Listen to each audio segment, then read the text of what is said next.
and welcome to my review of One Piece chapter 860. This was a good chapter. It gets us all the way to the beginning of the tea ceremony or the tea party. Why did I call it a tea ceremony? That's not what it is. Either way, it's a wedding ceremony that is also a tea party, that's why. Okay. But yeah, we get interesting stuff. We get the whole Jinbe stuff, which I'm actually not gonna go too into because it just like confirms that, yeah, there's a 99% chance that he joins or like a 1% chance that he dies. There's no in between. Like either he joins or he dies. It's like, it's as simple as that. I don't see it happening any other way now unless, I don't know. I don't know what should happen for Jinbe to live and not join.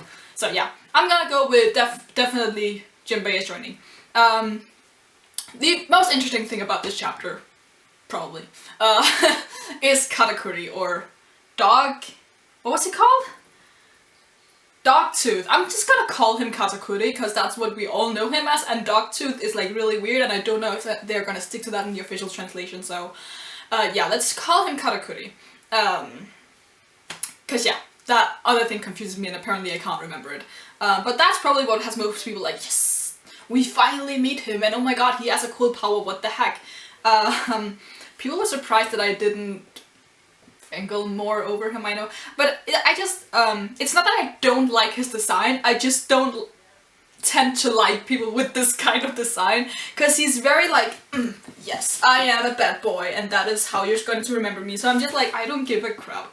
Like, no, I don't like the bad boy attitude, that's not something I'm into, and like, he's called Dogtooth, but he looks like someone who should be called Spike. Look at his outfit, what the heck. But he apparently has a 1,057,000,000 berry bounty, which is the highest so far in One Piece. Of course, the Yonko are obviously higher, but we're not gonna find out their bounties for a long time, I feel like. So yeah, if I'm looking down a lot, it's because I'm looking at him, because I feel like there's a lot to learn from this page. Let's talk a little bit about his design. I already said he looks like he should be named Spike, and he has the bad boy look that I don't really care too much for. He also has, which I find really, he has a scar on his like face here, and I'm guessing on the other hand side too, I don't know.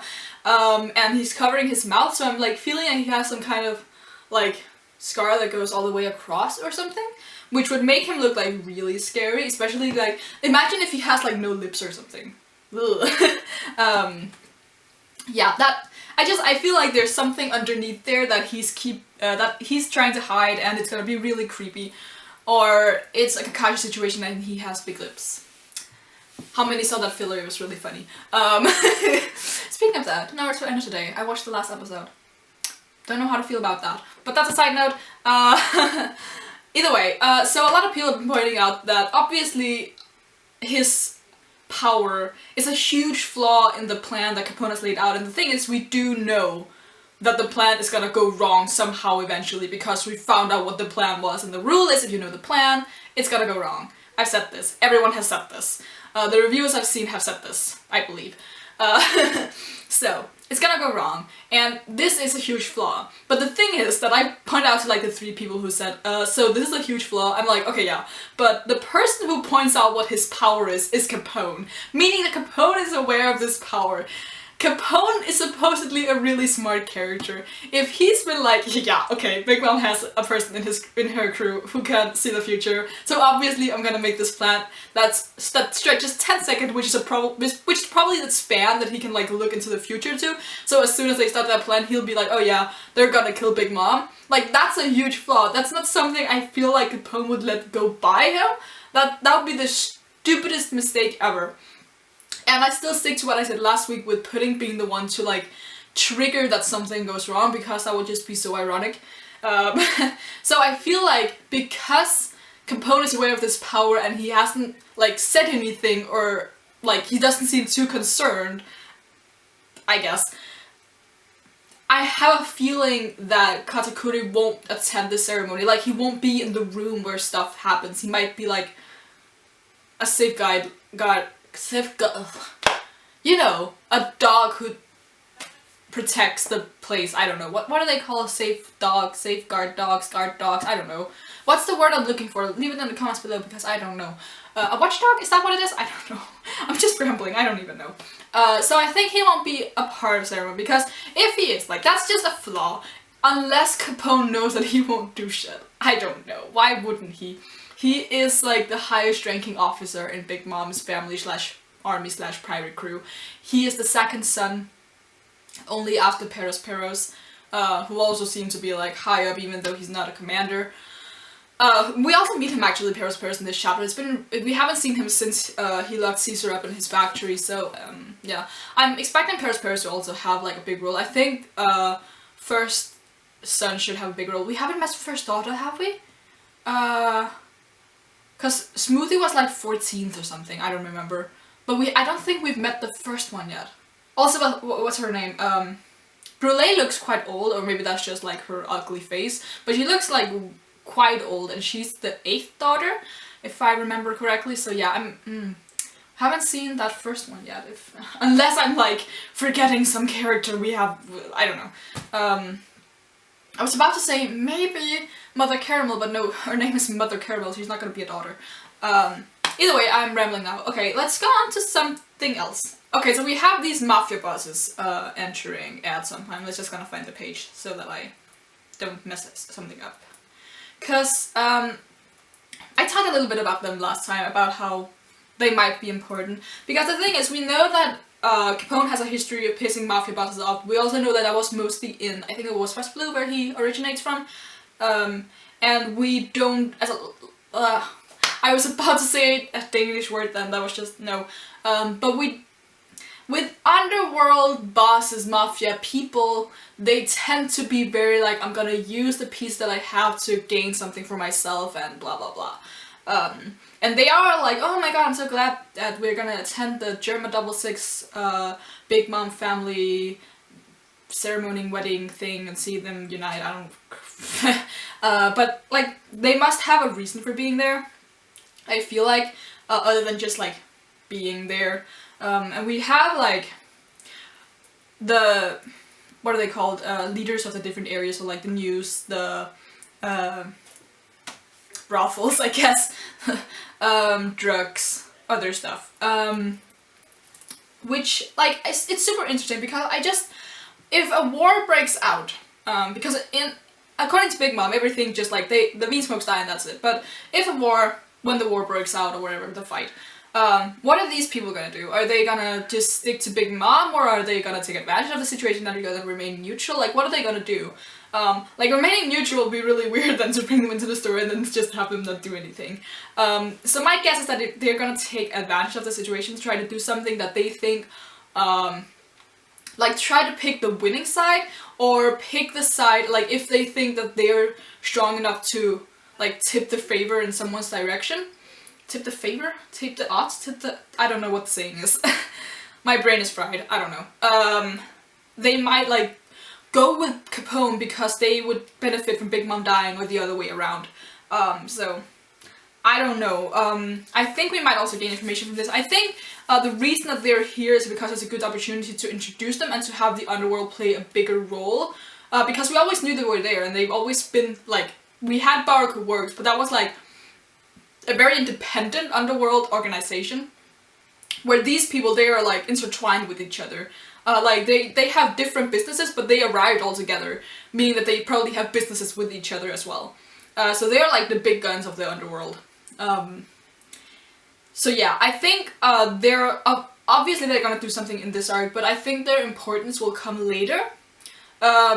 Especially because when we go to Wano, like, there's a lot of shady shit going on in Wano, especially because it's a close-up country, and we know that they have, like, the dealings with the Smile. Like, originally, Joker was, like, one of the big bosses in the Underworld as well, and he had Caesar working for him, like, Underworld dealings as well.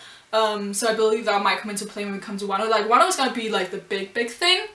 It's gonna be Dressrosa, but actually Straw Hat centric and interesting. Like, not that Dressrosa wasn't all that interesting, but it was just I'm not gonna talk about Dressrosa, but just the problem with Dressrosa was that it was not Straw Hat centric, and then it was too long for it to not be Straw Hat centric. That's it. But yeah, Wano's gonna be different. Hopefully. Yeah. But yeah, I like the design of these people are very, very different. And I am sure but they are all, like every single one of them, are a reference to some kind of mafia boss. I know nothing about mafia bosses, like, no knowledge there, so feel free to enlighten me, but I'm not gonna use it in reviews because I don't know too much about the subject, and I'm not up for doing way too much research on this. I'm just not up for it. So yeah, you feel free to geek out in the comments, and I'll be interested in reading that, because I know a lot of you have weird knowledge around different weird areas. I'm sure some of the weird knowledge that I have will come up at some point. So yeah. Okay, so lastly we're gonna just talk about the last page, because that was a big page and I spent a lot of time looking at it. We have most of the people there, most of the like important players, but as I also pointed out in the live reaction, I cannot find Nietzsche, I think, and I can't find Reiju, and while Sanji has a panel, which makes sense, he's like the main character of the art, Pudding does not have a panel. Like, it would make sense to see both of them kind of getting ready for the wedding ceremony, but we only see Sanji looking like he's about to experience hell, which, I mean, he probably suspects that something will go wrong since Luffy is involved in a plan that has a very risky, yeah, it's, no, yeah, eventually something will go wrong. A lot of people have said that stuff will go wrong when Luffy is gonna pop out of a cake. That we don't even know if that's he's gonna do, but a lot of people said when Luffy makes his funny entrance, that's when the plan is gonna fail. I don't think so. I don't think it's gonna be Luffy's fault. I still think it's gonna be Pudding or someone else. Or maybe Katakuri. I think it would be a little too easy if it's Katakuri, because his power seems way too perfect. It was right after the chapter where Capone told us his plan, and I don't know, it just seems way too convenient. Also, just for Capone to be there when we saw him for the first time, it feels very, very obvious if he's gonna do it. I mean, I'm not gonna be too disappointed if he ends up being the person who disrupts the entire thing, but yeah, it feels too easy. Do you get me? Especially because you know when half your comments are like, Katakuri is gonna completely mess up the plan, you're like, yeah, Oda's gonna throw us for a loop. Definitely. Also, going to the comments. One half of my comments was like, oh my god, Katakuri, so cool, why didn't you fangirl more over him? The other half, are you gay? Are you a lesbian? Guys, with the amount I fangirl over Reiju, Nami, Pudding, and how pretty all the girls in One Piece are, do you really think I'm straight? Like, just ask yourself that question. just gonna leave it there. Okay, I don't know why you decided to ask in this video when I literally said, oh my god, Pudding's so pretty, I want to marry her in the last live reaction I did, but whatever. But yeah, if you liked anything that I had to say in this review, you can leave a thumbs up on the video. Leave in the comments below what you thought about this chapter, what you think is gonna happen. Do you think Katakuri will eventually be the person to disrupt the whole plan, or do you think it will be someone else? Do you think Katakuri will fight Luffy? Because a lot of people have been saying that. I don't think that will happen though. No basis for that, I just don't think it will happen. Yeah, just give me all your thoughts and your mafia knowledge that I don't have anything of. And yeah, if you liked anything, if you want to see more, you can subscribe. And until next time, bye!